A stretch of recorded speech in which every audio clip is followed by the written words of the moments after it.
මේ පොඩි පුතාලා ඔයගොල්ලන්ටත් එක්කලයි මේ කියන්නේ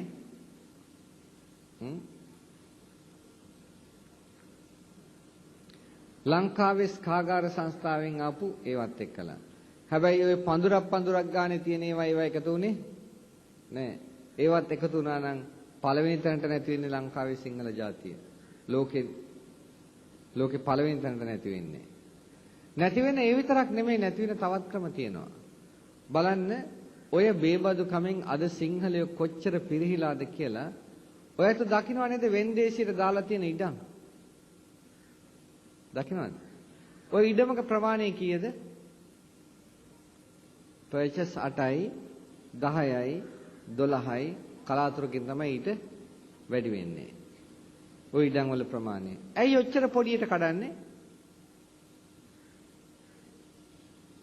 මිනිස්සුන්ට සල්ලි නෑ මහ ජාතියට සල්ලි නෑ ඒක නිසා ඒගොල්ලන්ට ගන්න පුළුවන් වෙන්නට තමයි කඩන්නේ දැන් ඒගොල්ලන්ගේ પરම්පරාවල ඔක්කොම දැන් විකුණලා තේරෙනවද ඒ ඔක්කොම විකුණලා ලොකු ඉඩම් පොල් ඉඩම් ඒ ඔක්කොම දැන් විකුණගෙන යනවා ඒ ලොකු ඒවා ගන්නෙ කවුද සුළු ජාතිකයෝ දැන් මහ ජාතියේ පොඩි ඉඩම් කැල්ලක් ගන්නවා නිදහසේ ඉන්න පැලකට වෙලා කියලා ඉතින් ඒකවල වල දැන් දරුවෝ කී දෙනාද? දරුවෝ දෙන්නයි වැඩි වුණොත්. මොකද ඊළඟට දෑවැද්දට පර්චස් පහ කඩන්නද? මොකද කියන්නේ? ඒකට බයට දැන් දරුවෝ හදන්නේ නැහැ. දරුවෝ හදන්නේ නැති වෙන්න එක හේතුවක් ඒ. අනිත් හේතුව තාත්තලා කැමති නෑ දරුවෝ හදන්න. දරුවන්ට වියදම් කරන්න වෙනවට. පුදුම දුෂ්ට ක්‍රූර මනසක් තියෙන්නේ. දරුවන්ට වියදම් කරන්න වෙනවා. දරුවන්ට වියදම් කරන්න වුණොත් සිගරට් බොන්න විදිහක් නැහැ. මත්පැන් බොන්න විදිහක් නැහැ. රේස් කෙලින්න විදිහක් නැහැ. අනිත් දුරාචාරවලට ඉඩ නැහැ. දරුවන්ට වියදම් කරන්න. ඕවට වියදම් කරන්න හින්දා ඒ වන්දිය ගන්නේ දරුවන්ගෙන්. ඒකයි බොහොම ටික දිනෙකට තමයි මේ බැරි කමක් තියෙන්නේ. අනිත් අය ඔක්කොම මේ දුෂ්චරිතයට එදිලා ඒක හින්දා ඒගොල්ලන්ට ආර්ථිකය හරිය නැහැ. ඒගොල්ලෝ ඒ පැත්තෙන් විනාශ කරනවා මේ පැත්තෙන් අපේ නෝනලා ටිකක් කියනවා අනේ ඉතින් ගොඩක් දරුවෝ හදපුවාම අපිට පොඩ්ඩක් එන්ජොයි කරන්නත් විදිහක් නැහැලු. ගොඩක් දරුවෝ හදපුවාම ඒගොල්ලෝ ඒකින්ද දරුවෝ හදන්නේ අපේ පැරණි අම්මලා ඒගොල්ලන්ගේ එන්ජොයිමන්ට් එක දරුවෝ හදපු එක. මේ අම්මලා දරුවෝ වඳ කරන එක එන්ජොයිමන්ට් එක කරගෙන.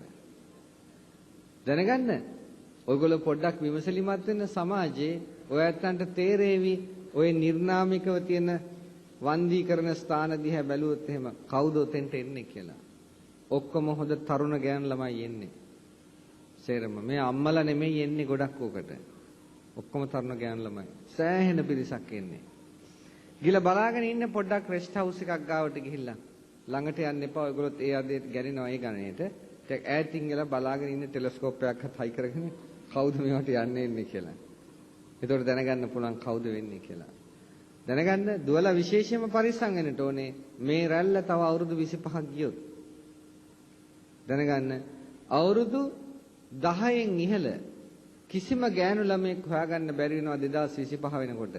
ලංකාවේ තමන්ගේ කුසේ පිරිසිඳ ගත්ත දරු කලලේ මරලා එළියට නොදාපු ළමයෙක්. අදත් ඒ රැල්ල ඊටාම වේගයෙන් යනවා. හිතන්න පොඩ්ඩක්. ඔය එක විතරක් නෙමෙයි. ඔය තාත්තලාගේ, ඔය පුතාලාගේ බේබදුකම් හින්දා දැන් බලන්න සිංහයෝ නැගලා ඉන්න උඩට. නේද?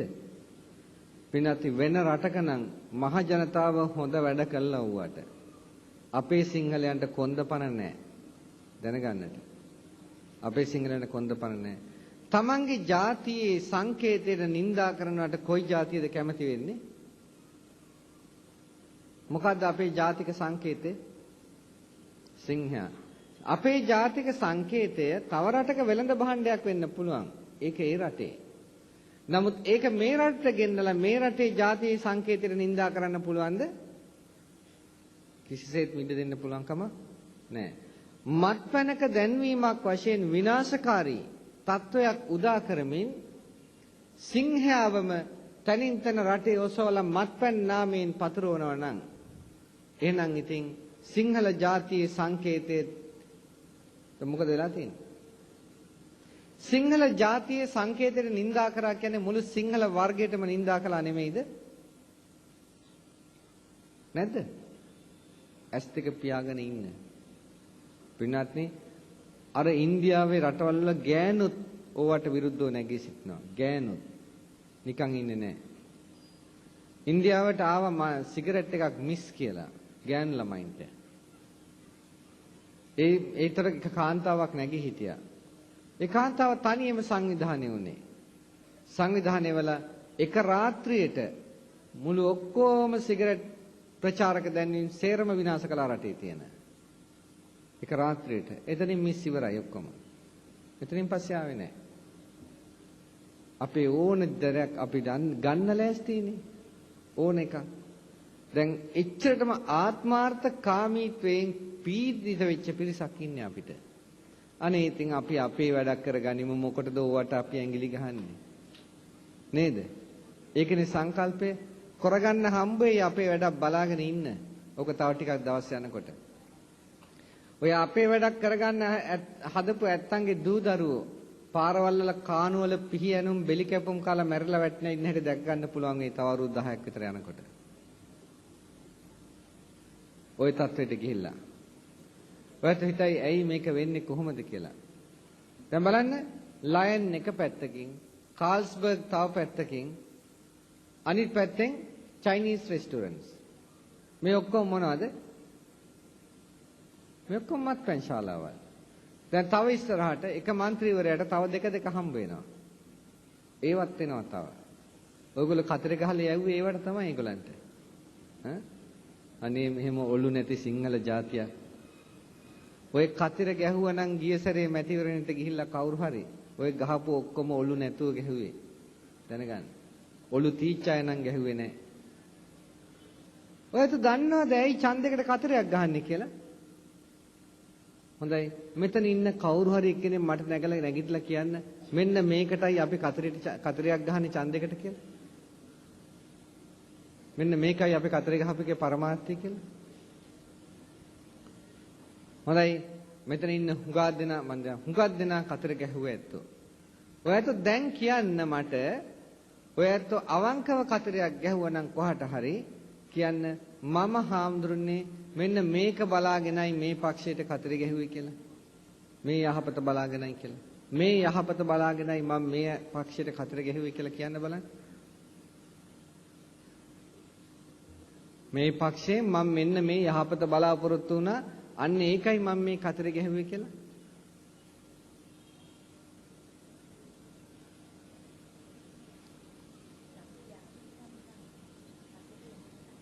ඔව් රටේ යහපත කරන්න කොයි පක්ෂෙද කතරේ ගැහුවේ? මං අහන්නේ මේ කතරේ ගහපු නැත්තම් ඇයි ගැහුවේ කියලා. ඉස්සලා කියන එක අහගෙන ඉන්න.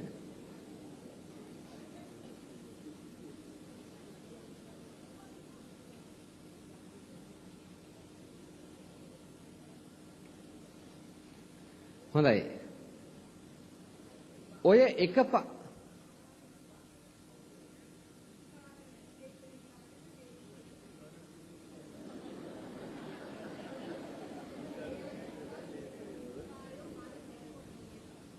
හරි බොහොම භයානක සිතුවිල්ලක්.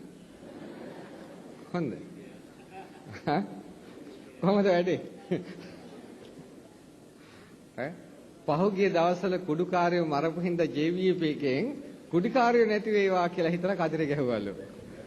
ඒ කියන්නේ JVP එකෙන් බලාපොරොත්තු වෙන්නේ ඉන්න කුඩුකාරයෝ ටික ඔක්කොම මරලා දාපන් කියන එක නේද? පින්නත් නෑ. හොඳයි. ඒක මැරුවා. හැබැයි අපි දන්නේ නෑ ඒ කුඩුකාරයෝ මැරුවේ ඒගොල්ලෝ කුඩු වලට ආදරේ නැති හින්දාද කියලා. ඒක වෙනම දේශපාලන පැත්තක්. ඒකේ තිබුණේ. ඒකින්ද වැරදි අදහස් ආකල්පය ගත්ත. ඔයත් බලන්න ඔය පක්ෂ රටේ අනාගතයේහි ස්ථාවර භාවයේ පිණිස ඉදිරිපත් කරන ප්‍රතිපත්තිය මොකක්ද කියලා. JVP එක ප්‍රතිපත්තියක් ඉදිරිපත් කරලා තිබුණාද? නෑ. කිසිම ප්‍රතිපත්තියක් ඉදිරිපත් කරලා තිබුණේ නෑ. මම දැක්ක සමහර කොළ මේක JVP එකටත් එහෙම ඇත්තෝ ඉන්නවනම් මේකත් පොඩ්ඩක් ඒ ඇත්තෝ කල්පනා කරලා බලන්න. මම දැක්ක නුවරදි පත්‍රිකාව වගේ UNP එකට බැනලා තියෙනවා ශ්‍රී ලංකාවකට බැනලා තියෙනවා ඒකින්ද අපිට ඡන්ද දෙන්න කියනවා. ඒගොල්ලන්ටත් බයිනවා මේගොල්ලන්ටත් බයිනවා බැනලා ඒක තමයි සුදුසුකම අපිට ඡන්දේ ගන්න. පින්වත්නි එහෙම නෙමෙයි. JVP එක හරිය කමක් නැහැ. රට හදන්නේ මෙහෙමයි කියලා දෙන්න දර්ශනය මොකද්ද කියලා. කොහොමද කරන්නේ කියලා. එකද පක්ෂයක්වත් මේ වාතාවරණය ඇතුලේ දුන්නද දර්ශනයක් රට හදන්නේ මෙහෙමයි කියලා? වෙන දෙයක් ඕනේ නැහැ. මේ රටේ මොකද ඔක්කොම විනාශයේ දුරාචාරය. එන හැම රජයක්ම කළේ ධනය හම්බ කළේ මොකෙන්ද? මොනෙන්ද කළේ? ආදායම් ලැබුවේ. මත්පැන් මත්කුඩු පින්නත් මත්කුඩුත් රජයට සම්බන්ධයි. ආයි ඒක කිසිම දෙකක් නැහැ. මත්කුඩුත් රජයට සම්බන්ධයි. මත්පැන් මත්කුඩු ඊගාවට සිගරට් ගණිකා නිවාස රේස් ලොතරැයි කැසිනෝ මේ ඔක්කොම මොනවාද? චයිනීස් රෙස්ටොරන්ට්ස් මේ ඔක්කොම රජයේ ආදායම් මාර්ග. දැන් මේ ආදායම් මාර්ගයේ ඉත්තු කවුද? සේරම සිංහල බෞද්ධයෝ. ඔයත් හිතන්න දැන් යන්න හවස් 6න් පස්සේ ඔය චයිනීස් රෙස්ටොරන්ට්ස් ගාවට ඔයත් යන්න ඔය තියෙන මත්පැන් මෙව්වා ගාවට පොලිමට කාර් දක ගන්න පුළුවන්. ඒ කාර් වලට ගෙනලා එතනම පැදුරු දාගෙන පාරායිනේ මත්පැන් වීති නේද? මත්පැන් වීදි තියෙන්නේ.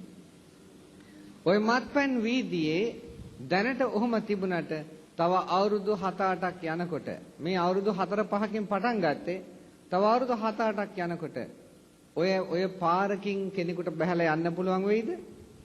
ඔරලෝසුවක් දාගෙන චේන් එකක් දාගෙන හොඳ ඇඳුමක් ඇඳගෙන යන්න පුළුවන් වෙයිද ওই පාරකින් කාටවත්? බෑ. ගියොත් සමහරකට ඔයගොල්ලන්ගේ දරුවෙක් ඔයගොල්ලන්ගේ මහත්යම වෙන්න පුළුවන්. ඔය ඇත්ත එක් වෙන්න පුළුවන්. බෙල්ල කපලා පාරයින් ඉතියේ ඇඟේ තියෙන දේවල් ඔක්කොම හුරගෙන.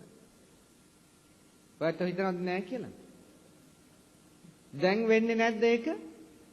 දැන් වෙනවා ඒ දේ. දැන් ඉතින් අපේ තාත්තලට කරගන්න ඕන වෙලා තියෙන්නේ ඒකද?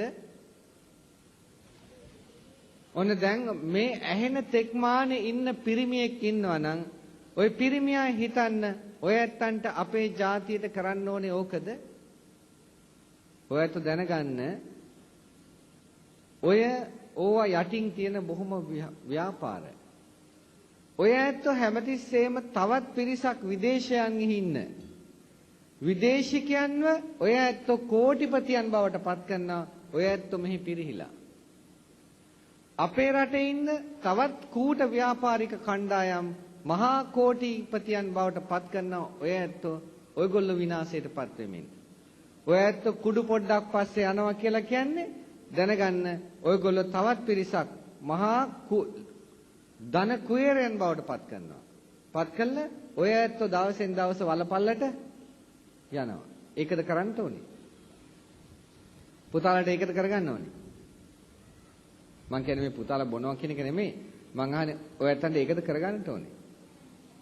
දැනගන්න අර පහුගියේ පත්‍ර වාර්තාවේ තියෙනවා මත්කුඩු වලට අහු වෙලා තියෙන්නේ ඔක්කොම සිගරට් බොන ඇත්තෝ. සිගරට් නොබොන කෙනෙක් අහු වෙලා නැහැ කියලා ඒගොල්ලෝ කියනවා. මත්කුඩු පාවිච්චි කරනවා නම් මත්කුඩු පාවිච්චි කරේ සිගරට් බොන කෙනෙක්. ඒ කියන්නේ සිගරට් බොන්න පටන් ගත්ත කෙනා ලේසියම මත්කුඩු වලට වැටෙනවා කියන එකයි.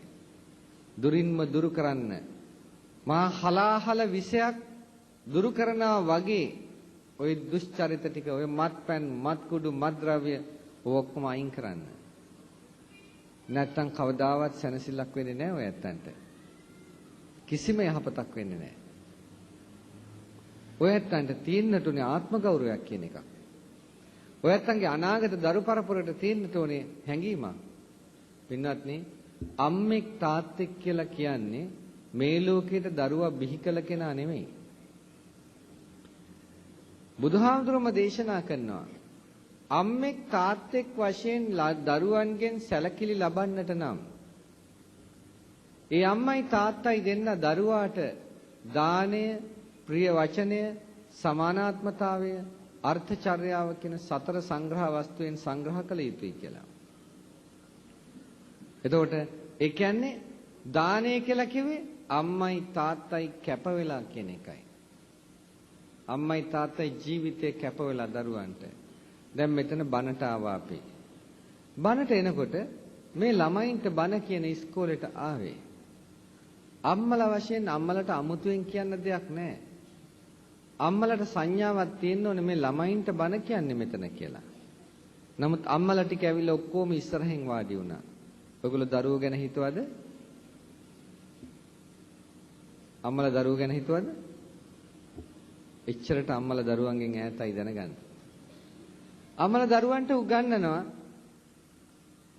සල්ලි වියදම් කළා. ඔයගොල්ලෝ උගන්වන්නේ අම්මලා තාත්තලා දරුවන්ට උගන්වන්නේ දරුවන්ට ආදරේ හින්දාද? නෑ. ඔය දරුවන්ට ආදරේ හින්දා උගන්වනව නෙමෙයි. ඕක ලොකු කුහක ප්‍රතිපදාවක් ඔය ගෙනියන්නේ. ඉස්සර නම් අම්මලා ඉගන්නේ දරුවන්ට ආදරෙට තමයි. දැන් අම්මලා උගන්වන්නේ දරුවන්ට ආදරෙට නෙමෙයි. හැබැයි වියදම් කරනවා පුළුවන් තරම් දරුවට උගන්වන්න. මොකටද? කොහොම හරි D8ක් අරගන්නවන්න ළමයා ලව්වා. D8ක් අරගෙන ඥාති වර්ගයාට කියන්න පුළුවන්නේ මගේ දරුවා D8ක් අරගත්තා මේ සැරේ කියලා. ඒක අම්මට ක්‍රෙඩිට් එකක්. අම්මට තත්වයක්. දරුවා D8ක් ගත්ත එක. ඒක අනිත් පැත්ත පේනවා. දරුවා ෆේල් වුණොත් එහෙම කියන්නේ නැහැ නේද? කියනවද? නෑ දරුවා ෆේල් වුණොත් කියන්නේ නැහැ. ඒ කියන්නේ දරුවා ෆේල් වුණොත් හරි අම්මා කෙනෙක් නම් අනේ බලන්නකෝ මගේ ළමයාට මේ සැරේත් කරගන්න බැරි වුණානේ. පුළුවන් තරම් ලෑස්ති කරවන්නට ලබන සැරේවත් මේක පාස් කරවන්න කියලා අවංකව ඉදිරිපත් වෙනවා. මානයක් හින්දා නෙමෙයිද කිව්වේ නැත්තේ? මානයක් හින්දා. ඒ කියන්නේ දරුවා කෙරෙහි හැඟීමක් නැහැ. තමා පිළිබඳව විතරයි අම්මට හැඟීම තියෙන්නේ තාත්තට හැඟීම තියෙන්නේ දරුවා විකුණනවා කියන්නේ. පින්වත්නි දරුවන් කෙරෙහි හැඟීමක් ඇතුව උගන්වනවා නම් අම්මලා ඒ කියන්නේ ඔය එක්කලා දරුවගේ හැදියාව ගැන බලනවා. බලන්න හැදියාව ගැන බලනවාද කියලා. අම්මලා කෝ බලන්න SSC පන්තියට ආවට පස්සේ දරුවෙක්ව දහම් පාසල් යවන අය කොච්චර ටික දෙනාද? මොකද එතෙන්දී තමයි ළමයට දහම් පාසල ඕනේ. දැන් මෙච්චර අම්මලා කණ්ඩායමක් ඉන්නවා. වැඩි ඕනේ නැහැ. මේ අම්මලා ටික එකතු වෙලා නැහැ. ඉරිදාට අපි උදේවරුේ ළමයින්ව දහම් පාසල් එවන්නේ නැහැ. ටියුෂන් පන්ති වෙනස් කරන්න කිව්වනම් ඔය ළමයි නැතුව ටියුෂන් කරන්න පුළුවන් නෑ ටියුෂන් පන්ති වෙනස් කරන්න වෙනවා ටියුෂන් කාර්යයට. දැනගන්න. නමුත් අම්මලාට ඒක ඕනේ නැති බව ටියුෂන් පන්ති වල ඒ ගුරුවරු දන්නවා. දන්න නිසා ඒගොල්ලන්ටත් ඉතින් ඒකේ අවශ්‍යතාවයක් නැහැ. ඒගොල්ලන්ට සල්ලි ටිකක් තමයි ඕනේ. ඒ නිසා ඒගොල්ලන්ට ළමයාගේ හැදියාව අවශ්‍ය නැහැ. ඒගොල්ලන්ට ඕනේ ඒගොල්ලන්ගේ සල්ලි. ඉතින් අම්මට තාත්තට දරුවාගේ හැදියාව ඕනේ නැත්නම් ආණ්ඩුවට ඕන වෙයිද? ආණ්ඩුවටත් ඕනේ නැත්නම් අම්මට තාත්තටත් දරුවාගේ හැදියාව ඕනේ නැත්නම් ටියුෂන් පන්ති ටියුෂන් ගුරුවරයාට ඕන වෙයිද? නෑ. ඔයත් කී දෙනෙක් මේ දහම් පාසලේ ළමයා ඉගෙන ගන්න කාලෙදී ළමයා ගැන හොයනවද? මේ පාසලේ මං කියන්නේ. දැන් මේ පාසලේ මේ ඉගෙන ගන්න දුවල පුතාලා ගැන අම්මලා කී දෙනෙක් ඇවිල්ලා හොයනවද? කො ප්‍රධානාචාර්යතුමා ඉන්නවද මෙහෙම? නැද්ද?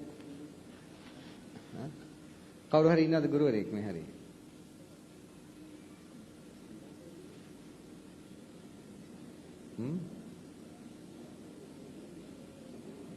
මට දැනගන්නට ඕනේ කොහොමද අම්මලා තාත්තලාගේ ප්‍රතිචාර කියලා මේ පාසලට තියෙන.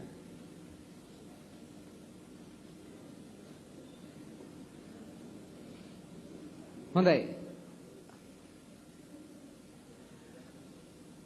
අම්මලා තාත්තලාගේ ප්‍රතිචාර පින්වත්නි බලන්න. සමහර පාසල්වල තියෙනවා ටිකක්.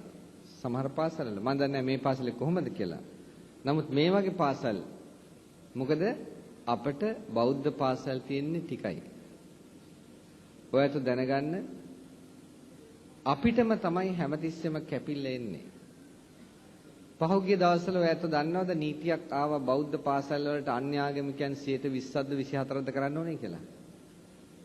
ඈ ජනානුපාතයට කිව්වනම් තවත් කමක් නැහැ. නමුත් බෞද්ධ පාසලට කිසිම අනුපාත ක්‍රමයක් නැහැ. නිකම්ම මෙච්චර ප්‍රමාණයක් කෙලින්ම ගන්න ඕනේ කිව්වා. කවුද මේ නීතිය දැම්මේ? කවුද මේ නීතිය දැම්මේ? මේ බෞද්ධයෝමයි මේ බෞද්ධ පාසලට මේ නීතිය දාන්න ලෑස්ති වුණේ. ඇයි හේතුව?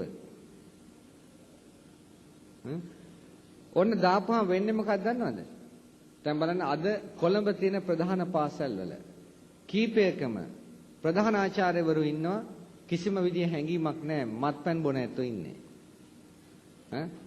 අද සමහරක් පාසල් ඒ නිසා මේ ලංකාවේ ඉහළම පෙළේ පාසල් අද ඇදගෙන වැටිගෙන තියෙන පුදුම විදිහට.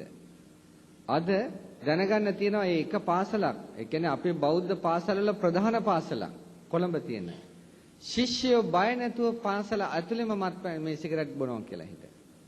පාසල ඇතුළෙම. ඇයි ප්‍රධාන ආචාර්යතුමා බේබද්දෙක් දාලා ඉන්න.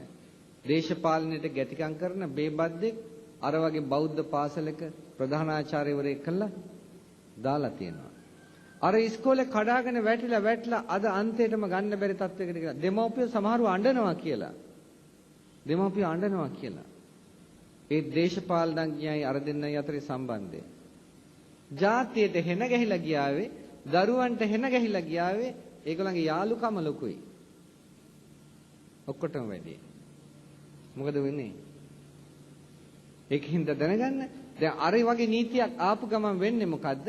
ඒ නීතිය තුලින් සල්ලි හැමතිස්සෙම සල්ලි හොයන්නේ. අර ප්‍රධාන ආචාර්යවරුන් කරන්නේ මොකද්ද? 120 නෙමෙයි 140ක් අනිත් අයව ගන්නවා ඉස්කෝලේට සල්ලි වලට. අන්තිමට අපේ ඇත්තෝ අපේම බෙල්ල කපනවා. දැනගන්න. පින්වත්නි කොහෙන්ද අපි නවතින්නේ? මොනවද මේ අපි කරන්නේ? තව දුරටත් ඔය ඇත්තන්ගේ ජාතියක් ගැන හිතනවද? හිතන්න පින්වත්නි. අපිට විතරයි මේ ජාතියක් නැත්තේ. ලෝකේ අනිත් හැමතැනටම ජාතියක් තියෙනවා. අපේ දේශපාලනඥයෝ මුලින්ම අපේ කොන්ද කැඩුවා බෞද්ධයට ජාතියක් නැහැ කියලා. බෞද්ධයට ජාතියක් නැහැ අනිත් අයට ජාතියක් තියෙනවා. අනේ බෞද්ධයට ජාතියක් නැත්තම් මට නම් ඒ බුද්ධ ධර්ම වුණාවක් නැහැ. බුදුහාමුදුරුවෝ ජාතියක් නැහැ කිව්වේ වෙනම සංකල්පයකින්. ඒක අවබෝධඥානෙට යන්නට ඕනේ. ඒක ගන්න.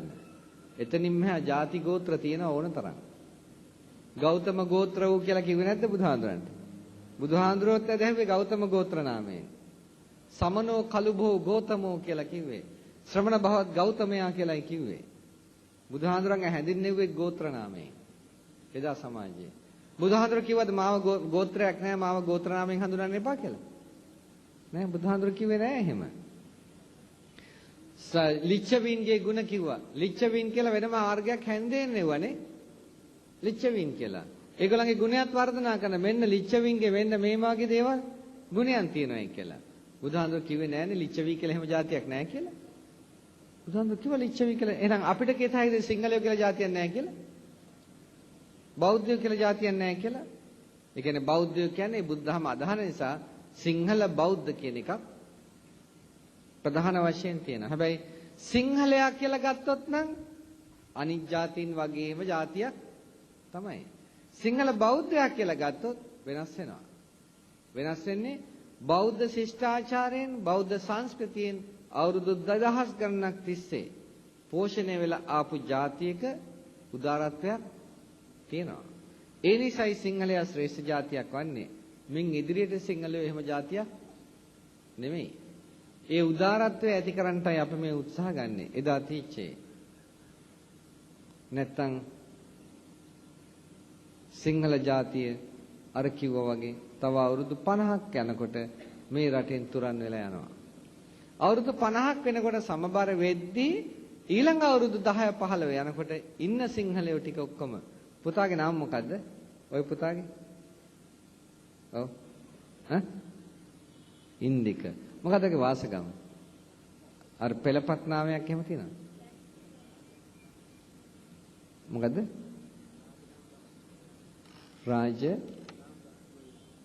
රාජරාම් බ්‍රාහ්මණලාගේ ඉන්දික. හොඳයි. දැන් මෙයාගේ ඊළඟ પરම්පරාවක් එනවා. ඒ પરම්පරාවේ ඊළඟ දරුවාට යන්නේන මන්නේ රස්සාවක් හොයාගන්න නැහැ. ඒතර එදාට බලේ ඉන්නේ මුල් තැන්වල මුස්ලිම් මැත්තෝ. ඊගාවට මෙයාගේ දරුවා යනවා රස්සාවක් හොයන්න. සිංහලයෝ දුර්වලයි. කියනවා නම වෙනස් කළා ආගම වෙනස් කරොත් දෙන්නම් කියලා. එතකොට රාජරාම් බ්‍රාහ්මණලාගේ කැලල තියලා අනිත් කැලල අයින් වෙනවා. අයින් වෙලා රාජරාම් බ්‍රාහ්මණලාගේ මොහමඩ් ලෙබ්බේ කියලා ඊළඟ ටික හරියනවා. දැන් මේ පුතාගේ ඊළඟ પરම්පරාව. ඒ පුතාගේ ඊළඟ પરම්පරාව විතරක් නෙමෙයි ඔය පුතාලගෙත් ඒක එහෙමම තමයි. ඔය පුතාලටත් ඒක එහෙමම තමයි. මොකද hina වෙන්න එපා. අද ඒක වෙලා තියෙනවා. මේ දැනුත් ඒක වීගෙන යනවා. රුපියල් 20 මම මේ පුතාගේ අර හොඳ මේ වාසකමක් තිබුණා මට ගන්න පුළුවන් විදිහකට. හොඳ. දැන් අද තියෙනවා යන්න ගම්පල පැත්තේම රත්නායක මුදියන්සෙලාගේ මොහමඩ් ලෙබ්බේ ඔන්න නම් හෙට්ටි ආරච්චිලාගේ ෆරීනා ඔන්න මොකද්ද කියලා නම් වගේක් තියෙනවා. මට හම්බුණා ලිස්ට් එක. පින්නත් රුපියල් 25000යි දෙන්න ඕනේ. නම වෙනස් කරන්නට. බේබදුකම හින්දා. ඒකත් අරගෙන මේ කාලකන්ණි බොනවා. ಜಾති වෙනස් කළත් අරගෙන. ඒකත් කරන්නේ ඒකයි. අනේ පින්නත් බලන්න මේ මොන හෙනයක්ද වෙන්නේ කියලා. මේ ටික කියලත් ඔය ඇත්තන්ගේ ඇස් ඇරින්නේ නැත්තම් ඉතින් බන කියලා ඇති වැඩක් වෙන්නේ. නෑ මම බන කියන්නේ නිවන් දකින්න නෙමෙයි. ඊට ඉස්සෙල්ලා ඔය මන් දන්නවා ඔයගොල්ලෝ කවුරුවක්වත් මේ ආත්මේ නිවන් දකින්න ලෑස්ති අය නෙමෙයි කියලා. ඔයගොල්ලෝ හැමදෙනාම බලාපොරොත්තු වෙන්නේ මෙතන සපවත් ජීවිතයක් ගත කරන්න. නැද්ද? මේ අම්මලා තාත්තලා මේ දරුවන්ට උගන්වන්න හදන්නේ මොකක් කරන්නද? සපවත් ජීවිතයක් ගත කරන්න අනාගතයේදී. ඔයගොල්ලෝ ඉගෙන ගත්තයි කියලා සපවත් ජීවිත ගත කරන්න හම්බ වෙන්නේ නැහැ කාටවත්. රටක්, දයක්, සමයක් ආරක්ෂා නොවි කාටවත් සපවත් ජීවිත ගත කරන්න හම්බ වෙන්නේ නැහැ කියලා දැනගන්න. පින්වත්නි ඔය ඔක්කොටම ඉස්සෙල්ලා සේරම පරමාර්ථය අනිත් ඒවා හදාගන්න ඉස්සෙල්ලා ඔයගොල්ලෝ පන්සිල් රකින්න රටක් හදාගන්න. පන්සිල් රකින්න රටක් හදාගන්න ඕනේ. මොකද අපේ රට පංච දුෂ්චරිතේ ඉහවහගිය රටක්. ක්‍රිස්තියානි රටවලවත් නැහැ මෙච්චර දුෂ්චරිතේ පැතිරිලා. ක්‍රිස්තියානි රටවලවත් නැහැ. මේ බෞද්ධ රටේ පැතිරලා තියෙන දුෂ්චරිත. මොකද පින්වත්නි අපේ නායකත්වයට හැමදාම ඇවිල්ලා තියෙන්නේ මේ தત્ත්වයේ උදා වෙන හැම වෙලාවකම බැලුවොත් අපේ රටේ නායකත්වයට ඇවිල්ලා තියෙන්නේ මත්පැන් බොන අය. දුරාචාරයේ යෙදෙන අය. ඒගොල්ලන්ට රටේ සුචරිතයක් අවශ්‍ය වෙන්නේ නෑ කවදාවත්. ඒගොල්ලෝ ටිකක් බී ගත්තට පස්සේ ඒගොල්ලන්ට රට මතක් වෙන්නේ නෑ. ආයි ඉලෙක්ෂන් එනකොට බලය අල්ලන්න විතරයි රට මතක් වෙන්නේ. අනිත් එකට නෙමෙයි. අනිත් භයානක තැන පෙන්නන්නම් ඔය ඇත්තන්ට. ඔයගොල්ලෝ දකින්න ඇති වයඹ මැතිවරණයෙන් පස්සේ දකින්න ඇති ඔය ඇත්තෝ LTT එක කියලා තිබිච්ච දෙයක්. මහා ජාතියට මේ විදිහේ අසාධාරණකම් කරන ආණ්ඩු වලින් අපි කොහොමද සුළු ජාතීන් වශයෙන් සාධාරණයක් බලාපොරොත්තු වෙන්නේ කියලා. දැක්කද ඒක තියෙනවා? දැක්කයි අත උස්සන්න බලන්න. අනිත් අය දැක්කේ නැහැ. මොනවද දන්නේ ඔයගොල්ලෝ පත්තරවල බලන්නේ. ඒ කියන්නේ රටේ ජනතාව රටේ මෙවැනි තීරණාත්මක දෙයක්වත් මෙවැනි දෙයක් අහවල්ලු කිව්වා කියලාවත් දන්නේ නැහැ. ඒ කියන්නේ ඔන්න ඔය ඇත්ත කොහෙද ඉන්නේ කියලා පේනවා. දැන් ඒගොල්ලෝ LTT එකේ කිව්වේ කොහටද? ලංකාවේ ආණ්ඩුවටද? නෑ ඒගොල්ලෝ කිව්වේ ලෝකෙට. ඒ දෙය කිව්වේ. ඊට පස්සේ මුළු ලෝකේම රටවල් කිව්වා වහාම මැතිවරණේ අවලං කරන්න කියලා නේද? කිව්වද නැද්ද? ලෝකේ බොහෝ රටවල් වහාම ලංකාවට අවවාද කළා මේක ප්‍රජාතන්ත්‍ර විරෝධී ඒකින්ද වහාම මේ මැතිවරණේ අවලං කරන්න කියලා. ලංකාණ්ඩුව අසාධාරණ බව දැනගත්තා. පිළිගත්තත් අසාධාරණයක් කියලා.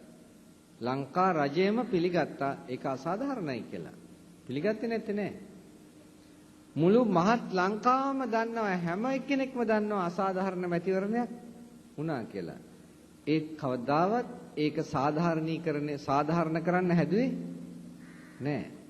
දැන් මුළු ලෝකෙම ඒකත් දන්නවා. අර LTT එක කිව්වා මෙහෙම අසාධාරණකම් කරන ආණ්ඩුව වලින් අපි කොහොමද සාධාරණයක් බලාපොරොත්තු වෙන්නේ කියලා. ඒක කිව්වට පස්සේ දැන් මොකද වුනේ? පහුගිය දවස්වල අන්න ප්‍රතිඵල තිබුණා. LTT එකට මිසයිලත් ඇවිල්ලා කියලා නේ. ඒක දැක්කද තියෙනව පත්තරවල? දැක්කද? LTT එකට කොහොමද ඒක දැක්කයි පත්තරවල? නෑ ඒ දැකලා තියෙන්නේ අර බොහොම අතලොස්සක් විතරයි. කොහෙද පින්වත්නි ඔයගොල්ලෝ ඉන්නේ ඇත්තට? හා? ප්‍රවෘත්තිවලටත් කිව්වා. කොහෙද ඉන්නේ ඔය ඇත්තෝ? හරියට ගිලින්දේ ඉන්න ගෙම්බෝ වගේනේ. වැඩි දෙනේ. දැන් අර ලෝකෙ ඔක්කොම උදව් කරනවා LTT එකට. ඇයි? සුළු ජාතීන්ට ලංකාවේ අසාධාරණයක් වෙන බව ඔප්පු කළා ඒගොල්ලෝ. ඔප්පු කළාට පස්සේ ආයි උදව් කරන්නේ නැද්ද? උදව් කරනවා. ඊගාවට තවත් අපේ ඇත්තන්ට දැන් මේ හොරචන්ද දාලා මේ දූෂණය කළේ ජනාධිපති නේද? නෑ. මේ දූෂණය කළේ රනිල් වික්‍රමසිංහ මහත්මයාද? නෑ. මේ මැටි ඇමතිවරුද මේක කරේ? නෑ. ඒගොල්ලන්ගේ හෙන්චප්පුල බවට පත් වෙච්ච ඡන්දදායකයෝ කළේ. කිසිම ඉවක් බවක් නැතුව ඔය පාපාලෝ හැමතැනම ගිය ඔයගොල්ලෝ තමයි මේ දුරාචාරකම් දුසිරිත් හොරචන්ද ඔක්කොම දාන්නට ලෑස්ති වුණේ. ලෝක ඉතිහාසයේ මැතිවරණයක් නිසා ගැහණියක්ව නිරුවත් කළා පාරේ ඇවිද්ද එකම රට කොහෙද? ලංකාව. ඒකත් වයිම මැතිවරණේ වුණා නේද? ওই තත්වයක් වුණාට පස්සේ මොකක්ද ආයේ හිතන්නේ? දැන් ඕකටද ඔය ඇත්තෝ ගිහිලා කතරේ ගහන්නේ? පින්නත් අවුරුදු 50ක් කතරේ ගැහුවා. කවදාවත් හිතුවද රටක් ගැන, ජාතියක් ගැන? මේ දරුවන් ගැන හිතන්න. ඔය එක අම්මෙක්, ඔය තාත්තෙක් අවුරුදු 35කට මෙහා පැත්තේදී ඡන්දයක් දුන්නද මේ දරුවන්ගේ ඉගෙනීම ගැන හිතලා? නෑ ඔය අම්මලට ඕනුන්නේ නෑ ඒවා මොකක්වත්. ඔය තාත්තලට ඒවා මොකක්වත් ඕනුන්නේ නෑ. ඒකේ ප්‍රතිඵලය මොකක්ද අද? මේ හැම දරුවෙකුටම දවසකට ඉස්කෝල දෙකකට යන්න වෙලා නැද්ද? නැද්ද? ඇයි ඉස්කෝලයක් තියෙනවා නම් තවත් ඉස්කෝලයකට යන්නේ ළමයා? එක ඉස්කෝලයකින් අධ්‍යාපනය සාර්ථකව කරනවා නම් ඇයි තවත් ඉස්කෝලයකට ළමයා යන්නේ? ඒ කියන්නේ පළවෙනියට යන ඉස්කෝලේක ළමයාගේ අධ්‍යාපනය සාර්ථක නැති හින්දායි. ඇයි අසාර්ථක වුනේ? කවුද වග කියන්න ඕනේ? රජයක් වග කියන්න ඕනේ. ඒක වීමට. එහෙනම් එතකොට මෙහෙම වෙද්දිත් දැන් බලන්න අම්මලා මේකේ භයානකත්වය හිතන්න. දැන් මේ අපේ අම්මලට තරුණ කාලේදී ළමා කාලේදී ළමෙක් වශයෙන් සතුටින් ඉන්න නිදහසක් තිබුණාද? ළමා කාලයක් තිබුණාද? තිබුණා. මේ ළමයින්ට තියනවද? මෙච්චර දුරාචාරය රටේ වැපිරෙනවා. කිසි කෙනෙක් අම්මා කෙනෙක් ඡන්දයක් දුන්නද මේ මගේ දරුවෝ ටික පරිස්සම් කරගන්න ඕනේ, මගේ මහතුරු ටික ආරක්ෂා කරගන්න ඕනේ කියලා? මගේ මහත්යව රකින්නට ඕනේ, මගේ දරුවෝ ටික රකින්නට ඕනේ කියලා අදහසකින් අම්මා කෙනෙක් ඡන්දයක් දුන්නද? පින්වත්නි, වෙන ලෝකයේ වෙන රටක නම් සාමාන්‍ය මනුෂ්‍ය සංහතියක් ඉන්න වෙන රටක නම් මේ විනාශයක් වෙනකොට දරුවන්ට වෙන විපත දැකලා මහත්තුරුන්ට වෙන විපත දැකලා අවිගන්නේ කාන්තාවෝ. මේ කාන්තාවෝ තාම කොහෙද? තාම බුදි කුම්භකර්ණ නින්දේ ඉන්නේ අපේ කාන්තාවෝ. කාන්තාවන්ට පුළුවන් හොඳටම මේක නවත්තන්නට. කාන්තාවන්ට පුළුවන් ගැටි නොවේ ඉස්සරහට එනවනම් මේක වෙලා තියෙන්නේ මෙහෙමනේ. අපේ પરම්පරාවම UNP අපි වෙනස් වෙන්නේ නැහැ. අපිත් එහෙම තමයි. ඇයි UNP උනේ කියලා දන්නේ නැහැ. අපේ પરම්පරාවම මැතිනිගේ කාලේ ඉඳන්ම අපි ශ්‍රී ලංකා. දැනුත් ශ්‍රී ලංකා ඒක වෙනස් වෙන්නේ නැහැ. ඕකට නේද කතරේ ගහන්නේ? කතරයක් ඇයි කියලා දැනගෙන නෙමෙයි ඕකටයි කතරේ ගහන්නේ. මන්ද බුද්ධිකයෝ නෙමෙයිද? ඈ? අනිත් අය කතරේ ගැහුවා මොකටද? පිරිමි ටික කතරේ ගැහුවා. පාප්පාලෝවලෝ හැමතැනම ගිහිල්ලා පස්සලෙව කකාර දේශපාලනඥයන්ගේ ගිහිල්ලා මොකටද? පෞද්ගලික ලාභය හදා ගන්නට. කතරේ ගැහුවේ. කිසිම හැඟීමකින් කතරයක් ගැහුවේ නෑ. රට වෙනසෙනවා, ජාතිය වෙනසෙනවා. ඕකට ඒක ගැන බලලා කතරයක් ගැහුවේ නෑ කවුරුවක්වත්. පින්නති රිදෙනවා සමහරකට මම කියනවා මම දන්නවා. මට ඕන කරලා තියෙනෙත් ඒකම තමයි. මට ඕන කරලා තියෙනෙත් ඒකමයි. ගැහුවා කතරේ. උපාසකම්මලත් ගැහුවා කතරයක් තාව විදිහක. වැඩි දිනෙක ගැහුවේ එහෙම තමයි. පින්නත්නි අර හොඳ නාම්බ එළුව දැකලා තියෙනවද? දැකලා තියෙනවද? ඔය හොඳ මෝරපු එළුවෙක් හිටියලු. ඔය එළුවගේ පස්සේ ගියාලු නරියෙක්. නරිය යන ගමන් දැක්කලු එළුවගේ මොකද්ද ඔය එල්ලි එල්ලි තියෙනවා. මේක හිතවලු මේක නම් හොඳ කෑමක් තමයි. දැන් වැටෙයි කියා පස්සෙන් ගියාලු. ඉතින් කවදාවත් වැටෙනවද? නෑ. ඒ වගේ මේ උපාසකම්මලා ටිකත් අනේ අර එළුවා පස්සේ නරියා ගියා වගේ දැන් පහත වැටෙයි කියා එනවා. දැන් අවුරුදු 50ක් තිස්සේම ආවා පහත වැටෙයි කියා. දැන් ඊළඟ අවුරුදු දෙකෙත් බලාපොරොත්තු වෙනවා අනේ මේ අවුරුදු දෙකේවත් පහත වැටෙයි මේක කියලා. ඊගාවට තවත් පිරිසක් එනවා. ඇවිල්ලා කියනවා අනේ උපාසකම්මේ ඕක අපි පහත වට්ටලා දෙන්නම් ඊගාවට. උපාසකම්ම අපිට පොඩි සපෝට් එකක් දෙන්නකෝ. දැන් මේක කොහොම හරි පාත වට්ට ගන්න තමයි ඉන්නේ කියලා හලහලා යනවා දැන් පස්සෙන්. දැන් පහත වට්ට ගන්න හදනවා. ඉතින් අනේ හැමදාම මේක පහත වැටෙනව නෙමෙයි. මොකද්ද වෙන්නේ? හැමදාම උඩට නගිනවා. එතකොට මොකද වෙලා තියෙන්නේ? උපාසකම්ම රැවටිලා නැද්ද? තවමත් රැවටෙනව නෙමෙයිද?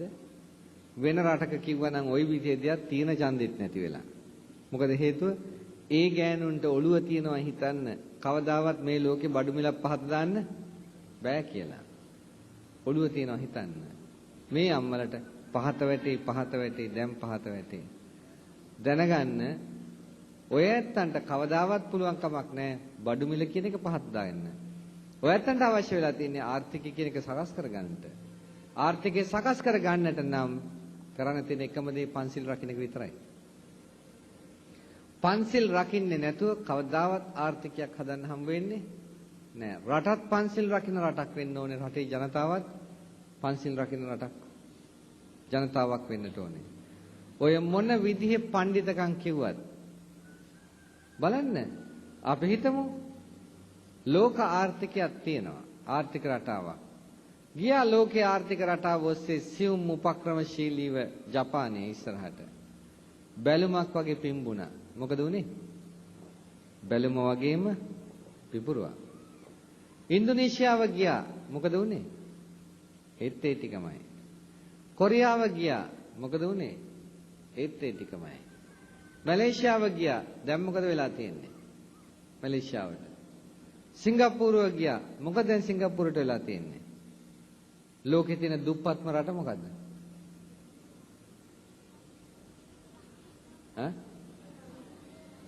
ලෝකේ දුප්පත්ම රට තමයි ඇමරිකාව. දැනගන්න. බලන්න අනිත් ලෝකේ රටවල් වල යුද්ධ ටික නැවතලා ඇමරිකාවට මොකද වෙන්නේ කියලා? ඇමරිකාවට යන්නේ මං නැහැ. ලෝකේ යුද්ධ ටික නැවතුනොත් එහෙම. මොකද යුද අවියායුධ වෙළඳාමත් එක්කලා පැතිරිලා තියෙන තවත් ශේෂ්ත්‍රයක් තියෙනවා ධන උපායට. ඒකත් එක්කලා. ඒවා නීත්‍යානුකූල නෑ. නීතිය පිටින් එන ක්‍රම වලින් තමයි අඩුපාඩුව පිරවන්නේ. අපිත් ඒලනුව ගිලගෙන ඇමරිකාව පෝසත් කර කර අපි ඉන්නවා. දැනගන්නට. පින්නත් මේවා කියලා දෙන එක අපිට නරක වෙන්න පුළුවන්. නමුත් කරන්න දෙයක් නැහැ. කරන්න දෙයක් නැහැ. මේක තේරුම් ගන්නට ඕනේ අපි ඇත්තෝ. ඔය ලෝකේ ඇමරිකාව විතරක් නෙමෙයි ලෝකේ කිසිම රටක් අපිට ආදරයට ඉන්නේවා නෙමෙයි. ඒක දැනගන්නට. අපි අපිටවත් ආදරේ නැත්නම් ලෝකේ අනිත් රටවල් අපිට ආදරේ වෙයිද? ඒකවත් පොඩ්ඩක් හිතා ගන්නට. එකින්ද දුවලා පුතාලා දැනගන්නට ඔයගොල්ලෝවත් ලෑස්ති වෙන්න. ওই විකාර අදහස් ටික පැත්තකට දාලා, ওই යදින සංකල්පේ පැත්තකට දාලා පොඩ්ඩක් උත්සාහ ගන්නට මේ ගමන අපි උත්සාහයෙන් එන්නට ඕනේ කියලා. පන්සිල් රකින්න. දැන් මම පන්සිල් රකින්න ඉස්සෙල්ලා කියන්නම් ඔයයන්ට. අද ලෝකයේ ඉන්න ඉහළම විද්‍යාඥයෙක් හරි දාර්ශනිකයෙක් හරි ගත්තොත් අද විද්‍යාඥයෝ කියනවා ඒ හැම කෙනාගේම ඉහළම කෙනා ගත්තත් එයාගේ මොලේ සෛල වලින් 20%ක් විතරයි ක්‍රියාත්මක කියලා. 80%ක් මොලේ සෛල නිදි අක්‍රියයි. ඒ 80%ම ක්‍රියාත්මක කරන්න තියෙන්නේ ආධ්‍යාත්මික ප්‍රතිපදාවකින්.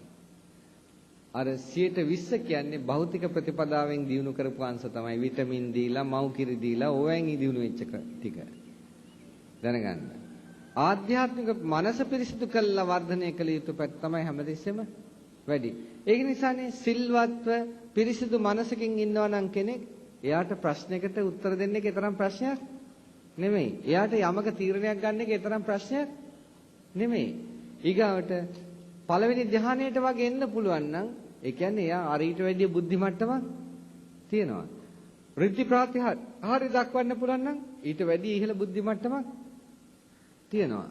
ඊගාවට රහත් වෙනවා කියලා කියනවනම් අඩු ගානේ 80%ක්වත් මොලේ සෛල වල ක්‍රියාකාරීත්වයක් තියෙනවා වටහා ගැනීමට. ඊගාවට බුද්ධත්වය අවබෝධ කළා කියනවනම් 100%ම සෛල ක්‍රියාත්මකයි කියන එකයි. 100% නෙමෙයි. තව ওই තියෙන ගානට 5% එකතු කරගන්න. හොඳ හපංකම් කරන්න පුළුවන්. අන්න පන්සිල් රැකීමෙන් ඒක සිද්ධ වෙන්නේ. පන්සිල් රකින්නකොට. ඔන්න මම පොඩි උදාහරණයකින් පෙන්නන්නම්. මදුරුවෙක් විදිනවා. මදුරුවා විදිනකොට තරහ යනවා නේද? තරහ ගිය ගමන් ගහනවා නේද? හැමෝම ගහනවද? ගහන්නේ නැති කට්ටියකුත් ඉන්නවා. සමහරව එළවනවා. කවදාවත් සතෙක් මරන්නේ නැහැ. නමුත් වැඩි දෙනෙක් ගහනවා මදුරුවට. දෙවෙනි මදුරුවට ගහන්නේ පළවෙනි මදුරුවට ගහපු තරමේ වේගයෙන්ද? නෑ. අඩුයිද වැඩිද? වැඩි. තුන්වෙනි මදුරුවට ඊටත් වැඩි. හොඳයි දැන් මේක කිව්වා. වෙන්නේ කොහොමද කියලා දන්නවද? වෙන්නේ කොහොමද කියලා දන්නවද? මෙන්න වෙන විදිහ දැනගන්න. තරහ ගිය ගමන් වෙන්නේ හෝමෝන්ස් ක්‍රියාවලියට බලපානවා. ග්‍රන්ථීන්ගෙන් ස්‍රාවය වෙන හෝමෝන්ස් එතකොට තරහත් එක්කලා සම්බන්ධයි ආවේගශීලී හෝමෝන්ස් ධාරාවක් ලේට සම්බන්ධ වෙනවා. ලේ ධාතුවත් එක්කලා කෙලින්ම මොලේ සෛලවලටයි ඒ ලේ ලබා දෙන්නේ. එවැනි ආවේගශීලී හෝමෝන්ස් ධාරාවක් එක්කලා මොලේ සෛලවලට ලේ ලැබෙනකොට ඒ අනුව තමයි මොලේ ක්‍රියාකාරීත්වය ඇති වෙන්නේ. ඒ ක්‍රියාකාරීත්වය වලින් එන සංඥාව තමයි එල්ල කරන්නේ. තව දිගටත් ඒ හෝමෝන්ස් ධාරාව වැඩිනවා නම් ඒ ක්‍රියාකාරීත්වය තව තීව්‍ර වෙනවා. තීව්‍ර වෙනකොට ඊළඟ පහර ඊට වැඩිය වැඩි වෙනවා. මොකද සිද්ධ වුනේ? මුළු ශරීරයටම බලපෑව නෙමෙයිද? දැන් මං සත්තු මරන්නේ නැහැ කියලා තීරණයක් අරගෙන ඉන්නවා. දැන් මදුරුවා විදිනවා. විදිනකොට වේදනාවක් ආවත් එයාට තරහ යන්නේ නැහැ. එයා මෙහෙම කළා මදුරුවා එළවනවා. මොකද්ද? අදිෂ්ඨානය බලපානවා. එතකොට ඒ අදිෂ්ඨානය ඔස්සේ තමයි හෝමෝන්ස් ක්‍රියාවලිය ඊගාවට ක්‍රියාත්මක වෙන්නේ.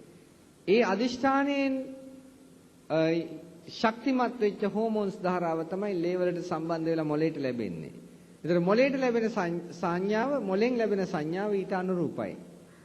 ඒ සංඥාව හේතු කොටගෙන එයා ඊළඟ මදුරුවෙක් ඇහුවත් එයාවත් එළවනවා. මදුරුව කොච්චර වැහුවත් ඔළුව වටේ හිටියත් එයා මෙහෙම කර කර ඒවා එළවනවා මිසක් එක මදුරුවෙක්වත් මරන්නේ නැහැ. අදිෂ්ඨානය ඔස්සේ වෙන ක්‍රියාවලිය. දැන් සත්තු මරන්නේ නැහැ. සත්තු මරන්නේ නැත්නම් මෛත්‍රී කරුණා සිතිවිලි වැඩෙනකොට සත්තු මරන්නේ නැහැ. මෙත්තා කරුණා සිතිවිලි වැඩෙනවා. හැමතිස්සෙම එපා කියන එක විතරක් නෙමෙයි තව කරන්න කියන පැත්තකුත් තියෙන බව අමතක කරන්න එපා.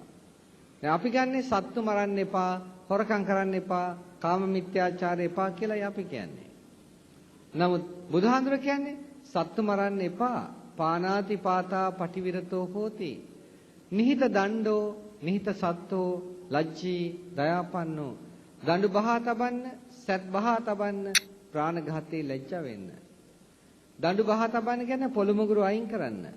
අවියාවිද අයින් කරන්න. ලැජ්ජී ඒවා තබා ගැනීමෙන් ලැජ්ජ වෙන්න. දැන් බලන්න පළවෙනි සිල්පදයේ සමාදන් වෙනකොට බෞද්ධ ප්‍රතිපදාවේ පොළු මුගුරු අයින් කළා ඒවා දැරීමෙන් ලැජ්ජ වෙන්න කියනවා. ඔයගොල්ලෝ බුදුහාමුදුරන්ගේ දෙපැත්තේ තියාගෙන ඉන්න දෙයියෝ දෙන්නගේ අත්වල මොනවද තියෙන්නේ? මොනවද තියෙන්නේ?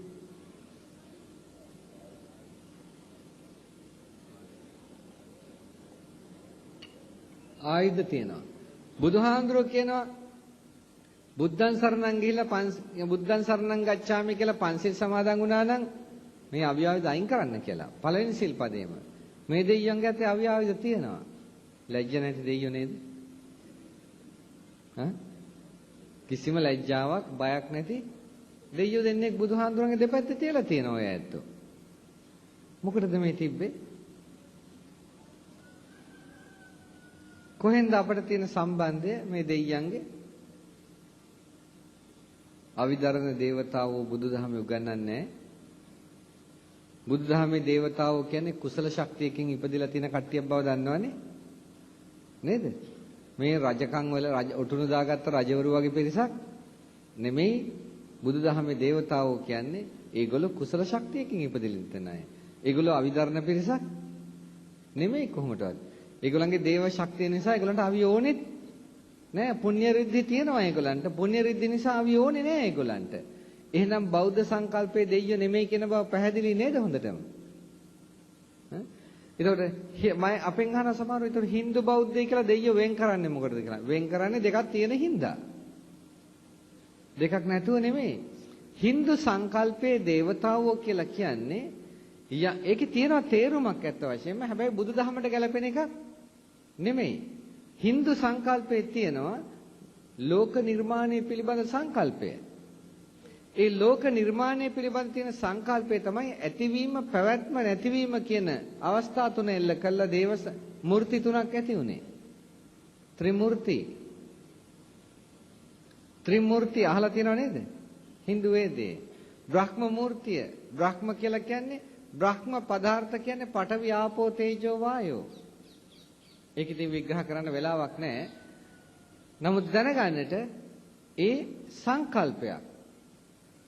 මොකද මිනිස්සු පිහිට බලාපොරොත්තු වෙනවා. බුදුහාඳුර වගේ සර්වඥතා ඥානයක් තිබුණේ නැහැ පිහිට කොතනද කියලා කියන්න තියෙන්නේ. ඒකදී අරගෙනයි බුදුහාඳුර කිව්ව අත්තාහි අත්තනෝනාතෝ කියලා. තමන්ගේ පිහිට තමා ගැන බුදුහාඳුර දේශනා කළාට අනිත් පැත්තන්ට ඒකේ ශක්තියක් නැහැ. ඒගොල්ලෝ මොකද කරේ? ඊගාවට පිහිටට යම් දෙයක් හදාගත්තා. පිහිටට යම් දෙයක් හදාගත්ත එකේ තමයි ওই දේව රූප ටික සකස් කරගත්තේ. ඉතින් නිකන් ඔය ඇත්තන්ට උදාහරණයක් පෙන්නන්න. බුදුදහමයි Hindu ආගමයි දෙකක්ද එකක්ද? දෙකක්. Hindu කෝවිලයි පන්සලයි දෙකක්ද එකක්ද? දෙකක්. Hindu කෝවිලකට ගිහිලා තියනවද? ගිහිල්ලා තියනවා නම් බලන්න Hindu කෝවිලේ බුද්ධ රූපයක් තියනවද කියලා? නෑ. කොහක්වත් බුද්ධ රූපයක් Hindu කෝවිලේ නෑ. නමුත් Hindu කෝවිලේ ඉන්න ඔක්කොම දෙයියෝ බුදුහාඳුරන්ගේ දෙපැත්තේ නැද්ද? නැද්ද? තියෙනවා. එතකොට කොහොමද මේක උනේ? සාධාරණත්වයක් තියෙනවා නම් එහෙනම් බුදුහාඳුරොත් Hindu කෝවිලේ ඉන්නට ඕනේ. ඇයි බුදුහාඳුරෝ Hindu කෝවිලේ නැතෝ Hindu දෙයියෝ විතරක් බුදුහාඳුර තැනට ආවේ කොහොමද? වෙනත්නේ Hindu ඇත්තෝ ඒගොල්ලෝ අදහන ආගම දන්නව මොකද්ද කියලා. ඒගොල්ලෝ බුද්ධ ආගමක් දන්නව මොකද්ද කියලා. බුදුහාඳුර කිව්වේ මොකද්ද කියලා. මේ දෙකේ වෙනස ඒගොල්ලෝ දන්න නිසා ඒගොල්ලෝ දන්නවා බුදුහාඳුර අනිත්‍යයි දුකයි අනාත්මයි කිව්වා. Hindu ආගම නිට්ටයයි දුකයි නිට්ටයයි සුඛයි ආත්මයි කියලා කිව්වා. මේ දෙක ගැලපෙනවද? නෑ.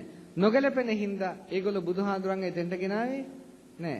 අපේ ඇත්තෝ අපේ ආගම දන්නෙත් නෑ. Hindu ආගම දන්නෙත් නෑ.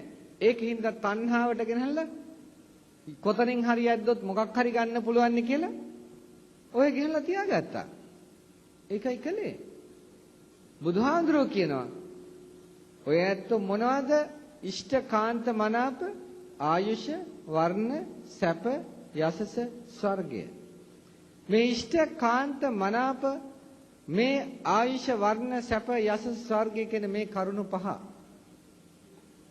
නකෝ ගහපති අරහති ආර්ය ශාවකෝ ආර්ය ශ්‍රාවකෙක් නම් න අරහති සුදුසු නෑ ඉමේසං පංචන්නං ධම්මානං මේ පංච ධර්මයෝ ආයාචිතුං වා අභිනන්දිතුං වා පිහෙතුං යාඥා කිරීම හෝ ප්‍රාර්ථනා කිරීම හෝ කරන්න එපා මීට තෘෂ්ණා කිරීම කරන්න එපා කරලා ලැබෙනවා නම් පටිලාභෝ අභවිස්ස ලැබෙනවා කියලා එකක් තියෙනවා නම් කෝ ඉද කේන හායේත මේ ලෝකේ කාට මොකකින් අඩුවක් වෙයිද කියලා ඇහුවා.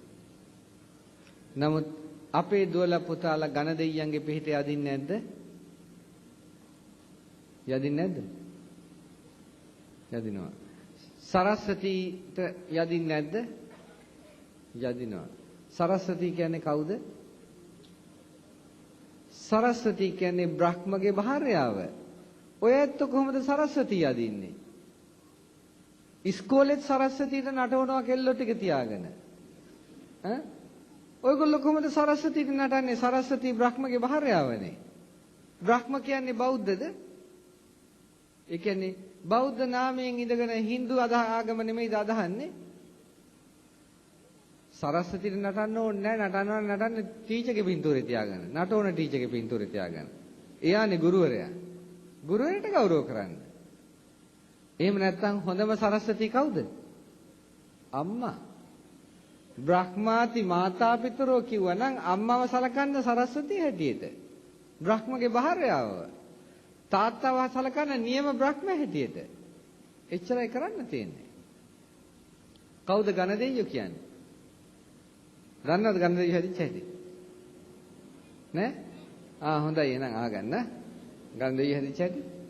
ඔන්න විෂ්ණු දෙයියෝ එක වෙලාවක ගෑණියෙකුගේ වේශයක් මවා ගත්තලු ලස්සන.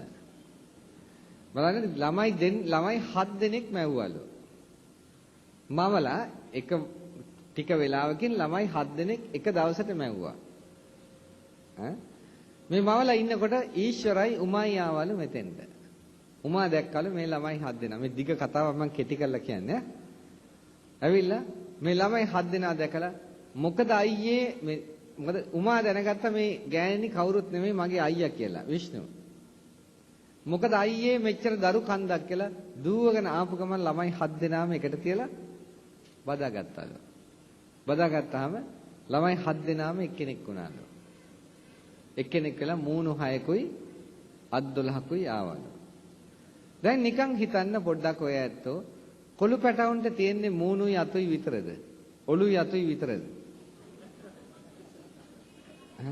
කකුලුත් තියෙනවා තව තවත් අංගපසංග උරතරන් තියෙනවානේ. හොඳ. දැන් ඉතින් අර එක්කෙනෙක් වෙලා ඔලු 6 හිටපු විදිහටයි අත් 12 හිටපු විදිහටයි අනිත් අංගපසංගත් වටේට පිහිටියා නම් කතරගම දෙයියෝ මොන වගේ ඇද්ද? මොකද ඔයත් හිතන්නේ? එහෙම වෙන්න ඕනේ නේද? එහෙම වෙන්න ඕනේ.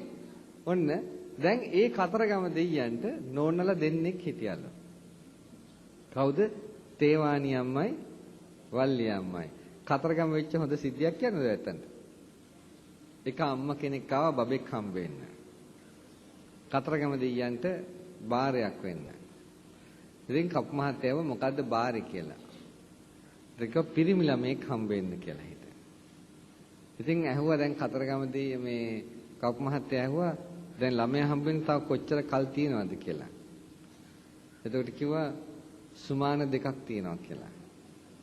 දැන් ළමයා හම්බ වෙන සුමාන 2යි කතරගම දෙයියන්ට කියනවා පිරිමි ළමෙක් ඕනේ කියලා. එතකොට දැන් හදිස්සියේ ගෑනු ළමෙක් නම් ඉන්නේ ඒ කියන්නේ කතරගම දෙයියන්ට කියනවා ඒ ළමයා ඇදලා දාලා පිරිමි ළමෙක් ඇතුළට දාන්න කියලා. ඒකනේ කියන්නේ.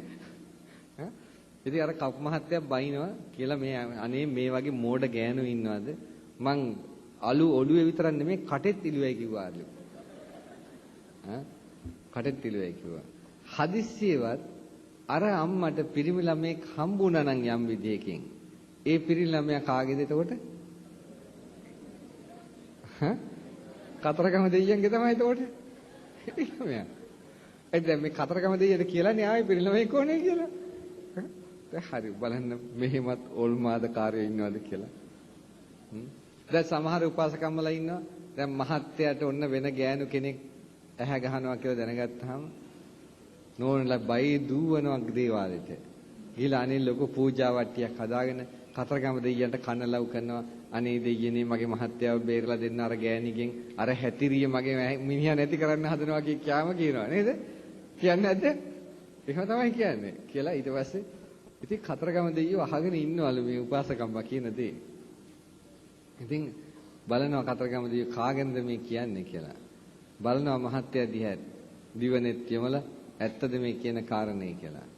හැබැයි බලනකොට දකින්න ඇත්ත තමයි ටිකක් ඇහැට කනට පේන නොවන කෙනෙක්ව තමයි මේ මහත්ය අල්ලගෙන අල්ලන්න යන්න හදන්නේ කියලා ඒකම කතරගම දෙයියන්ට මතක් වෙනවා. ඉතින් දෙයියනේ ඉතින් මොකද්ද ඔක් කරගත්තට මාත් ඒ වගේ කෙනෙක් නේ මොකද්ද ඔය තරම් ප්‍රශ්නයක් තියෙන්නේ කියලා.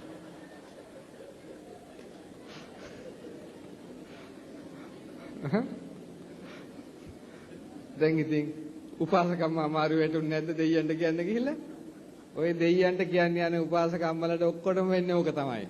අමාරු වැටෙන එක වැටෙනවම තමයි. ආයි කිසි සැකයක් නැහැ. ඉතින් ඔන්න දැන් කතරගම දෙයියෝ ගේ අර උමත් එක්ක මේ පළවෙනි බීරිය තමයි තේවාණී අම්මා. තේවාණී අම්මත් එක්කලා කසාදේ හරි ගිහිල්ලා නැහැ. ওই රස්තියාදු ගගහ හිටියලු. ඉන්නකොට තව කෙල්ලෙක් දැක්කලු. එයාගේ නම මොකද්ද? වල්ලි අම්මා. වල්ලි අම්මගේ පස්සෙන් යන්න පටන් ගත්තලු. වල්ලි අම්මගේ පස්සෙන් යනකොට කතරගම දෙයියෝ වල්ලි අම්මා බය වුණා. මොකද මෙයා වල්ලි අම්මට එක මූණයි එක ඔළුවයි මෙයාට ඔළු 6යි.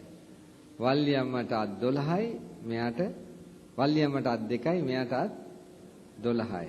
දැන් මේක දැකලා බය වෙච්ච වල්ලි අම්මට නිකම්ම මතක් වෙන්නේ නැති ඔළුයි අතුයි මෙහෙමනම් අනිත් අංගපසංග කොහොම වෙයිද දන්නේ නැහැ.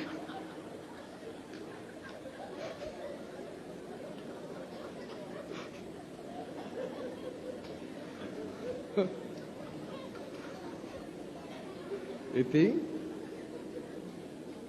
වල්ලි අම්මා බයේ දිව්වා. හරිද? වල්ලි අම්මා බයේ දුවනකොට අනේ පින්නත්නි ඊගාවට මොකද උනේ? කතරගම දෙයියොත් අතෑරියේ නෑ ෆුල් ට්‍රයි දාලා දිනවා කතරගම දෙයියෝ. ඉතින් පස්සේ හරි ගියේ නෑ අප්සෙට් ගහලා හිටියා ඔය. ඉන්නකොට මල්ලි ආවා. මල්ලි ඇවිල්ලා ඇහුවා මොකද අයියේ මේ කියලා. එතකොට විස්තරේ කිව්වා. කිව්වා අයියෝ ඔක සිම්පල් නේ මං කරලා දෙන්නම් කිව්වා වැඩේ. කොහොමද කරන්න කියලා අහපම කිව්වා මෙන්න මම පෑන් කෙන්ඩියක් දෙනවා මේකත් අරගෙන ඔයා අන්න ගඟේ අහවල් තැනට ගිහිල්ලා එන්න වල්ලි අම්මා ඔතෙන්ටයි නාන්න එන්නේ වල්ලි නාන්න ආපු වෙලාවට මං එන්නම් පිබ්බගෙන හොඳ ඇත්වේශයක් මවාගෙන ඔයා ඒ හරින් හිටපුවාම වල්ලි බය වෙයි බය වෙලා ඔයාගේ කරේ එල්ලේ පිහිට වෙන්නේ කියලා එතකොට වැඩේ හරි ඔයා ඔයාගේ වැඩේ කරගන්න හැබැයි මෙන්න මගේ පෑන් කෙන්ඩියේ වතුර ටික නම් මගේ ඇඟේ ගහන්න ඕනේ කිව්වලු නැත්තම් ඇත්වේශ වෙනස් වෙන්නේ නෑ කිව්වා. ඉතින් අන්තිමට වල්ලි අම්මා ඇඟට පැන්න අර වගේ. පැන්නාම දැන් ඇත ආවා පිඹගෙන වල්ලි අම්මා බය වුණා. වල්ලි බය වෙලා අයියාගේ ඇඟට පැන්න ගමන් අයියට මල්ලිව අමතක වුණා. අමතක වෙච්චාම වල්ලි අම්මයි කතරගමගේ දෙයියෝ දඟලන්න ගිහලා පෑන් කෙන්ඩියත් එහිරුණා. පෑන් කෙන්ඩිය එහිරිලා ඊගාවට බලනවා දැන් මල්ලි ඇවිල්ලා බලනවා පෑන් කෙන්ඩිය එහිරිලා. තරහ ගිහිල්ලා එහෙම මෙහෙ දඟලනකොට දලත් කඩලා ගියා කොහෙද වැදිලා. දැන් දැක්කනේ ගන්දෙයියන් ගාව අර කැඩිච්ච දලිත් අතේ තියාගෙන ඉන්නවා කරගත්ත මෝඩකම කියලා. දැන් අනේ වල්ලි අම්මා තෙක ඉන්න කතරගම දෙයියෝ දැන් මේක දැකලා බැලුවා පෑන් කෙන්ඩිය ගත්තා ඉහිරලා තියෙන චුට්ටක් වතුර තිබුණා. අනේ ඉතින් අවස්ථාවේ හැටියට කරන්න දෙයක්වත් නැහැ. අර වතුර ටික ගත්තා. ඔය ගැහුවා ගහපු ගමන් ඒක වැදුනේ පස්ස පැත්තේ. පස්සනම් හරි ගියා ඉස්සරහා හැමම හිටියා. දැන් ඒ දෙයියෝ තමයි ඔය ඝන දෙයියෝ කියලා. අයියෝ මෙහෙම දෙයියන්ටත් යදිනවනේ තවත්. ලැජ්ජ නැතුව මං කියන්නේ. නිකම් මොල කලඳක් තිබුණා මේ වගේ ගොංකම් කරයිද ඝන දෙයියෝ? නිකන් හිතන්න පොඩ්ඩක්. පින්වත්නි Hindu ආගමේ ඇත්තෝ ඒක අදාහගත්තා වේ. මොකද Hindu ආගමේ ඇත්තන්ට ඒකේ මොකක් හරි එක නිත්‍ය සංකල්පයේ ඇතිවෙච්ච දර්ශනයක් මත ගොඩනගා ගත්තා. අපිට බුදුහාමුදුරුවෝ කිව්වේ ටිකක් හිතලා යමක් බාර ගන්න කියලා. මේ මොකද්ද මේ කරන්නේ? පින්වත්නි යහපත කැමති නම් කරුණා කළා අදම ගිහිල්ලා ඔය දෙයියන්ගේ පින්තූර ටික බුදුහාඳුරු ගාවින් අයින් කරන්න. ඔයත් බය වෙන්න එපා අයින් කරන්න. මම දන්නවා මෙහෙම කියනකොට අම්මලා තමයි බය දඟලන්නේ දැන්. තියෙනවද? සමහර අම්මලා හරි බයයි. ඇයි? දෙයියෝ සාප කරයි කියලා. නේද? එතකොට ඕක තියා ගැනීමෙන්ම තමන් මානසිකව පීඩනයකට ලක් වෙලා නැද්ද? තියාගත්ත වෙලාවෙ ඉඳන් බය නෙමෙයිද ඔය ඇත්තන්ගේ හිතේ තියෙන්නේ? බුදුදහමේ එහෙම වෙන්න හේතුවක් නැහැ. අයින් කරන්න කියනකොට බය දඟලනවා නම් දෙයියෝ සාප කරයි කියලා එහෙනම් දෙයියෙක් වෙන්න පුළුවන් කමක් නැහැ. ඔයත් කිසි බයක් වෙන්න එපා. ඔයත් අයින් කරන්න මේක. අයින් කරන්න බය නම් මං ඔයත්ට උදව් කරන්නම් ඔයගොල්ලන්ගේ යහපත පිණිස.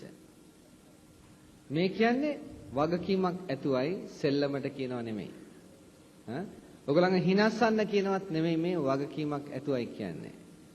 ඔයත් වහාම ගිහිල්ලා ওই දෙයියන්ට කියන්න මෙන්න මේ කළුබෝවිල බුද්ධඝෝෂ විද්‍යාලයේදී ගංගොඩිල සෝම කියන හාමුදුරු කෙනෙක් ඇවිල්ලා දෙයියනේ අද බණක් කිව්වා කියලා අපිට කිව්වා ওই දෙයියෝ තියා ගැනීමෙන්ම අපේ ඇති වෙන්නේ හැමතිස්සෙම තණ්හාව කියලා. ඇත්තයි දෙයියනේ ඉතින් අපි මේක තියාගෙන ඉන්නේ හැමතිස්සෙම අපි මොකක් හරි ඉල්ලන්නනේ නැද්ද?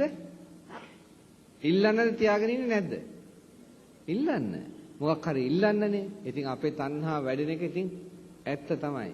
ඉතින් තණ්හා වැඩිච්චාම හොඳට පැහැදිලි කරලා දුන්න අපායට තමයි යන්නේ කියලාත් අපායට යන බවත් කිව්වා. අනේ දෙයියනේ අපි නම් අපායට යන්න කැමැත්තක් නැහැ. ඒකින්ද හාමුදුරුවෝ කිව්වා අපායට යන හින්දා ඔය අයින් කරන්න කියලා. ඉතින් අයින් කරන්න සිද්ධ වෙනවා. හැබැයි යම් විදියකින් දෙයියෝ අපිව මේ දෙයියෝ දැනගන්න අපිව මුලා වෙලා තියෙනවා නම් යම් විදියකින් ඒ අපිව මුලා කළේ වෙන කවුරුත් නෙමෙයි. අපිව මුලා කළේ කවුද? ගංගොඩවිල සෝමහාමුදුරුවෝ. ඒකින්ද දෙයියෝ උදහස් වෙලා යම් කිසි අපට දඬුවමක් එහෙම කරන්න බලාපොරොත්තු වෙනවා නම් අනේ ඒ දඬුවමෙන් අපිව නිදහස් කරන්න. මොකද මේ අපිව සම්පූර්ණයෙන් නමගේ ඇව්වේ වෙන කවුරුත් නෙමෙයි ගංගොඩවිල සෝමහාමුදුරුවෝ. ඒ නිසා දෙයියෝ දෙන දඬුවමක් තියෙනවා නම් අන්න සෝමහාමුදුරුවෝ කියනවා ඒ දඬුවම සෝමහාමුදුරන්ට දෙන්න ඒක ලෑස්තියි කියලා. ඔය දෙයියනේ දෙන්න තියෙන දඬුවමක් තියෙනවා නම් සෝමහාමුදුරන්ටම ගිහිලා දෙන්න අපිව බේරලා කියලා කියන්නේ දෙයියන්ට. කිසි ප්‍රශ්නයක් නැහැ. මං ලෑස්තියි දෙයියන්ගේ දඬුවම බාර ගන්න. ඉතින් මං ඕක කියපුවාම ගිය ජනවාරි 1 වෙනිදා ඒක පුතෙක් අම්මට ගිහිල්ලා කියලා අම්මේ සෝමහාඳුර කිව්වා අද බනට සෝමහාඳුරන්ගේ ඇපේට තියලා අයින් කරන්නයි කියලා. ගෙදර අවුරුදු 20ක් තීච්ච ඊශ්වර පින්තූරය අරගෙන වීසි කළා. අම්මා දැන් බයේ අඬනවලු කෑ ගහනවලු අම්මා ගෙදර. ඊගාවට දැන් ඒ ළමයාගේ අක්කත් ඇවිල්ලා දඟලනවලු. පස්සේ අක්කා මට ටෙලිෆෝන් කරා.